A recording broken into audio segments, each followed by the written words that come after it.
देवराम लांडे यांच्या वाढदिवसानिमित्त डीजे सुरू असताना डीजेचा ब्रेक फेल झाला आणि त्याच्यामध्ये एक युवक, आदित्य काळे नावाचा युवक ठार झाला. 4 जण त्याच्यामध्ये जखमी आहेत, त्यांच्यावर उपचार सुरू आहे. पोलिसांनी 4 गुन्हा दाखल केला आहे. एक म्हणजे देवराम लांडे, त्यांचा मुलगा अमोल लांडे, डीजे चालक आणि डीजेचा मालक. आपल्यासोबत ऍडव्होकेट चव्हाणजी आहेत. चव्हाण साहेब, काय सांगाल, कायदा नेमका काय सांगतो, पुढे काय कशी प्रक्रिया राबवली जाईल? देवराम लांडेंना जामीन मिळेल का? अमोल लांडे फरारी आहे, काय काय पुढे होऊ शकतं? आता हे पहा वाणी साहेब, सगळ्यात महत्वाचं, कुठलीही शासनाची परवानगी न घेता देवराम लांडे साहेबांनी जी काही त्यांची वाढदिवसाची मिरवणूक काढली होती ही मुळातच कायद्याच्या दृष्टीने बेकायदेशीर ठरली. डीजेला परवानगी नाही, हा एक दुसरा मुद्दा. आता यामध्ये काही घटना घडल्यानंतर तो घातपात नक्कीच नसावा अशी मला तरी प्रथम दर्शन दिसते. तो जो घडलेला अपघात आहे त्याची सर्वस्वी जबाबदारी आयोजकांवर येणार आहे, कारण कुठल्याही प्रकारची परवानगी नाही म्हणून. आणि त्यामुळं त्याचे जे आयोजक आहेत, देवराम लांडे असतील किंवा त्यांचे मुलं असतील किंवा कुटुंबातलं कोणताही व्यक्ती असेल, यांच्यावर निश्चितच ती जबाबदारी निश्चित होते. आता होते कसं, काय यामध्ये जी कलम लावलेली आहे त्याच्यामध्ये आपण जर बारकाईने पाहिलं साहेब, तर जे 105 हे कलम आहे, यामध्ये तुम्हाला माहिती आहे की हे घटना एखादी जर अशी घडली तर एखाद्याचा मृत्यू संभवता होऊ शकतो. या कारणामुळे 105 कलम पोलिसांनी लावलेला आहे. आणि त्यामुळं त्याला जर जामीन व्हायची वेळ आली तरी जामीन हा सेशन ट्रायबल गुन्हा असल्यामुळं जामीन इथे ज्युडिशियल मॅजिस्ट्रेट कोर्टापुढे होणार नाही. आज देवराम लांडे हे अत्यवस्था असल्याचं कारण देऊन त्यांची कुठल्याही प्रकारची पोलीस कस्टडी मिळालेली नाही. ते सध्या ससूनमध्ये ऍडमिट असल्याचं पोलिसांनी कोर्टापुढे सांगितलेलं आहे. आणि जे दुसरे आरोपी ज्यांना अटक केलेले, जे नामदेव रोकडे म्हणून, ते तर ड्रायव्हर होते आणि त्यांना अटक करून पोलीस कस्टडीची हे केलेली आहे, मागणी केली होती 3 दिवसाची, परंतु माननीय न्यायालयाने 1 दिवसाची पोलीस कस्टडी दिली. त्या आरोपीच्या वतीने ऍडव्होकेट गौरव रोकडे आणि ऍडव्होकेट गायत्री चव्हाण हे दोघं काम पाहत आहेत. आणि ऍडव्होकेट थोरात साहेब म्हणून हे आले होते, यांचं हे देवराम लांडे यांच्यासाठी काम पाहत आहेत. अशी आताची परिस्थिती आहे. मुद्दा असा आहे, 105 जे कलम आहे, जर ते सिद्ध झालं तर त्याच्यामध्ये काय शिक्षा आहे? कमीत कमी शिक्षा 5 ते 10 वर्षाची शिक्षा त्याला आहे. आणि ज्याच्यामध्ये आपल्याला मृत्यू संभवतो आणि हे सगळं माहीत असून ज्यावेळेस ही घटना घडली तर जन्मठेपेची शिक्षा आहे त्याला. परंतु 5 पासून 10 वर्ष आणि जन्मठेप असं त्याचं वर्गीकरण केलेलं आहे त्या कलमामध्ये. यापूर्वी एखादा अपघात जर इंटेन्शनली केला तर 304 पार्ट 2 लागायचा. पण आता IPC कलमाचं गेल्यानंतर BNS कलमांप्रमाणे 105 मध्ये ही तरतूद आहे. त्याला सदोष मनुष्यवध म्हणतात. कुठले कलमांची नोंद झाली यामध्ये? एक म्हणजे महाराष्ट्र पोलीस जो ऍक्ट आहे त्याचे 135 मोटर वाहनाचं कलम त्यामध्ये लावलेले आहे. आणि BNS चे 3 कलम त्याच्यामध्ये घेतलेले, एक 105, 110 आणि 305 याप्रमाणे ही कलम त्याच्यामध्ये आहेत. 223 एक आहे. ही कलम त्याच्यामध्ये टाकल्यामुळं साहजिकच शासकीय नियमांचा भंग करणे, शासकीय आदेशांचं पालन न करणे, कुठली परवानगी न घेता डीजे सारखी मिरवणूक खरं तर आपल्या पुणे जिल्ह्यात, महाराष्ट्र राज्यात कुठेही त्याला परवानगी नाही. सुप्रीम कोर्टाने सुद्धा त्यावर निर्बंध टाकलेले. आणि तशी परवानगी न घेता केल्यामुळं ही जी घटना घडली, हा जरी अपघात दिसत असला तरी त्या अपघाताची सर्वस्वी जबाबदारी ही आदरणीय यांच्यावर जात असल्यामुळं, देवराम लांडेंवर जात असल्यामुळे राहिलंच आहे. त्यावरती कलम त्यांच्यावर लावलेली आहे. आता तुम्ही कायद्याचे अभ्यासक आहात, एक पॉलिटिकल पर्सन पण आहात. घटना काही सांगून होत नाही. देवराम लांडेंचा वाढदिवस होता, त्याच्या निमित्ताने हा कार्यक्रम आयोजित केला, मिरवणूक काढली, तिथं पोलीस सुद्धा उपस्थित होते.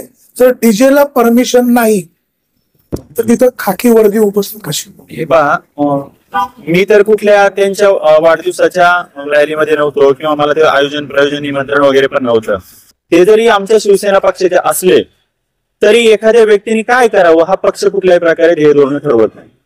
दुसरी महत्वाची गोष्ट, जी घटना घडली तिथं प्रत्यक्षदर्शी पोलीस होते की नव्हते, किंवा ते व्यवस्थापन करत होते, नाही व्यवस्थापन करत होते की तिथं पोलीस त्यांचा बचाव करण्यासाठी आले होते. काय होतं, वाहतूक व्यवस्थापन आहे अनेक ठिकाणी काय असतात. वाहतूक व्यवस्था जर पाहायला आले तर डीजेला परमिशनच नाही, डीजे चालू आहे, तो पोलीस स्टेशनला तात्काळ न्यायला पाहिजे होता.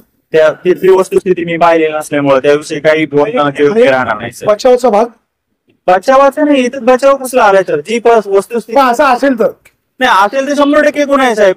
की ज्या अनधिकृत गोष्टीला प्रोटेक्शन देणं म्हणजे ती अनधिकृत गोष्ट झाली. परंतु तिथे पोलीस होते नव्हते की होमगार्ड होते असले तरी त्यांच्यावर सुपरविजन पोलिसांची. जे आता आपण मगाशी चर्चा करताना तुम्ही सांगितलं की तिथं कोणीतरी होतं काय हा मला सांगण्याचा हेतू काय, ज्या वेळेस घटना घडली प्रत्यक्षदर्शी मी नसल्यामुळे तिथे सांगणं हे कदाचित चौकशीला दुसरीकडे भरकवत असेल तर आपलं काय असेल तर 100% ह्याच्यामध्ये तर पोलीस दोषी असतील तर पोलिसांवरही कारवाई व्हायला हवी. शेवटी कायद्याचा राज आहे. प्रश्न असा आहे की जे घडले ते आता घडलेलं आहे.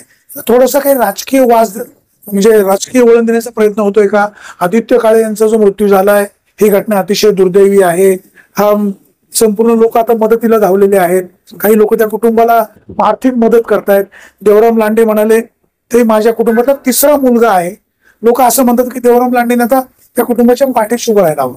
हे पहा सगळ्यात महत्वाची ही घटना दुर्दैवी घडलेली. कोणाच्याही कुटुंबातला एक मुलगा ज्यावेळेस जातो त्यावेळेस त्या आई वडिलांवर काय परिस्थिती आणि तो काम करत असताना गेलेला साहेब. त्यामुळं ज्यावेळेस अशा प्रकारची घटना होते त्यावेळेस वाईट वाटणं, त्याविषयी द्वेष असणं, समाजाचा द्वेष असणं ही गोष्ट उद्रेक घडू शकतो, उद्रेक असू शकते. पण त्यावेळेस जर देवराम लांडे स्वतः तिथं थांबले असते, समाजाला त्यांनी तोंड दिलं असतं तर याचा कोणी राजकीय फायदाही घेतला नसता. आज राजकीय फायदा घेईल की नाही घेईल हे काही सांगू शकत नाही साहेब. परंतु एखादा तिथं सांत्वन करणारा येणारा व्यक्ती याच्या मागे त्याच्या भूमिका काय हे आपण आतमध्ये जाऊन पाहू शकत नाही. सांत्वन करण्यासाठी ज्यावेळेस व्यक्ती आलाय त्यावेळेस तो तिथं सांत्वन करण्यासाठी येतो, तर त्याचा उद्देश आपल्याला निश्चित सांगता येणार नाही. त्यामुळे प्रथमदर्शनी आता गुन्हा दाखल झालाय, पोलीस चौकशी करतात, जे त्याचे गुन्हेगार असतील बेकायदेशीर जमाव जमवणं या सगळ्या गोष्टी करणं यासाठी पोलीस आता योग्य ती कारवाई करत आहे. आज कोर्टापुढे नेमकं काय झालं? कोर्टापुढे आरोपी जो आहे नामदेव रोकडे याच्यासाठी पोलीस कस्टडी 3 दिवसाच्या आधीची मागितलेली होती. तर त्यामध्ये अधिकचा तपास करायचा आहे. हे सगळं कोणी प्लॅन केलं, गाडीची कागदपत्र इतर सगळ्या गोष्टी हे प्री प्लॅन होतं का, घडवून आणण्यासाठी केलेलं होतं का, यासाठी पोलिसांनी 3 दिवसाची पोलीस कस्टडी मागितली.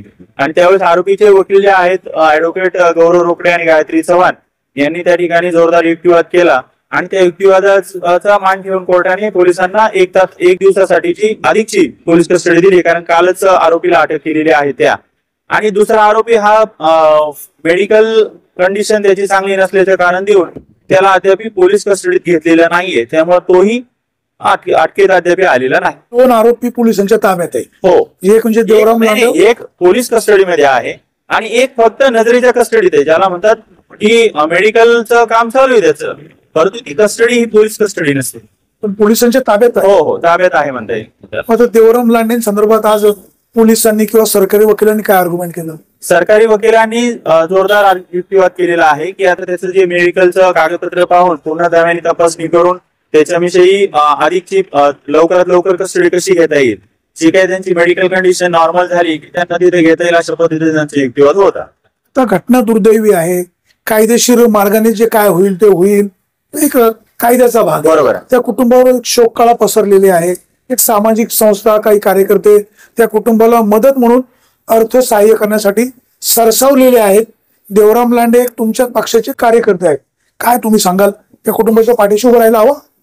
100% कुटुंबाच्या पाठीमागे उभं राहायला हवं. कारण देवराम लांडे तालुक्यात कुठेही काही झालं तर त्यावेळेस स्वतः पुढाकार घ्यायचे, लोकांवर अन्याय झाला असा दिंडोरा पेटवायचे किंवा काय जे लोकांना न्याय मिळवून देण्यासाठी स्वतः प्रयत्न करायचे. कधी कधी पोलिसांवर आरोप, कधी महसूल अधिकाऱ्यांवर आरोप, कधी इतर अधिकाऱ्यांवर आरोप. आज जेव्हा वेळ आली त्यावेळेस खऱ्या अर्थाने स्वतःहून त्या निधी लगेच जाहीर करायला पाहिजे होतं. जखमीसाठीची निधी स्वतः द्यायला पाहिजे होता, मृत व्यक्तींसाठी त्यांनी स्वतः द्यायला पाहिजे होता. त्यामुळे घडलं काय असतं की नाही, इतरांसाठी देवराम लांडे जसं मसिया दाखवण्याचा प्रयत्न करतात तसे ते स्वतः आहेत आणि त्यांच्याकडून घडलेल्या चुकीला स्वतः ते सामोरं जाऊन तिथे निधी देतात. आणि ते कुटुंबाचं म्हणतात ना, तुम्ही आता जसं म्हटले की तिसरा मुलगा असं मानतात. तिसरा मुलगा जर असेल स्वतःचा तर साहेब त्याला फेस केला असतं. घटना काही घडू द्या, माझ्याकडून असं घडलंय, मी सामोरं जाईल, पण या कुटुंबाला आता इथं सावरण्याचं काम आहे, माझ्याकडून घडलं पाहिजे अशी त्यांनी जबाबदारी घ्यायला पाहिजे होती. झालेल्या घटनेचा पोलीस तपास लावतील, दोषींवर कारवाई होईल, परंतु त्या काळे कुटुंबाचा कमावता मुलगा गेलेला आहे. देवराम लांडेच्या पद्धतीने आतापर्यंत समाजाच्या पाठीशी उभे राहत आहे. काल त्यांना ज्यावेळेस नारायणगावला त्यांची तब्येत तपासण्यासाठी म्हणजे चेकिंग साठी आणलं त्यावेळेस ते असं माध्यमांशी बोलताना म्हणाले की काळे कुटुंब माझं कुटुंब आहे, तो मुलगा माझा तिसरा मुलगा आहे, त्यामुळे साहजिकच त्या कुटुंबाच्या पाठीशी देवराम लांडे यांनी उभं राहायला हवं होतं. ते अजूनही भविष्यकाळामध्ये उभे राहतील, परंतु घटना दुर्दैवी आहे. पोलिसांनी सुद्धा या प्रकरणाची निपक्षपातीपणे कोणाचाही दबाव न घेता चौकशी व्हावी, दोषींवर कठोर कारवाई व्हावी आणि सामाजिक मंडळींना त्या काळ्या कुटुंबाच्या पाठीशी उभं राहावं अशीच अपेक्षा. सुरेश वाणी, विघ्नर टाइम्स, जुन्नर.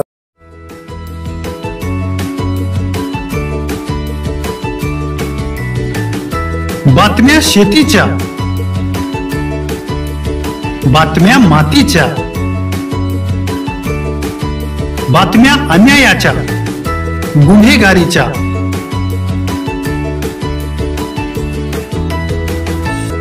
राजकारणाच्या आणि समाजकारणाच्या,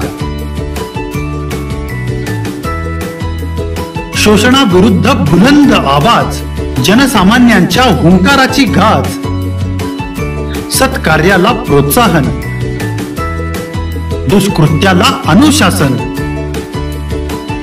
निर्भीड, निस्पृह, सडेतोड, बेधडक आणि रोखटोक म्हणजेच विघ्नहर टाइम्स. शोध बातमीचा, ध्यास सत्याचा. आपलं चॅनल, आपली बातमी. सबस्क्राईब तर कराच, पण बेल आयकॉनवर क्लिक करायलाही विसरू नका.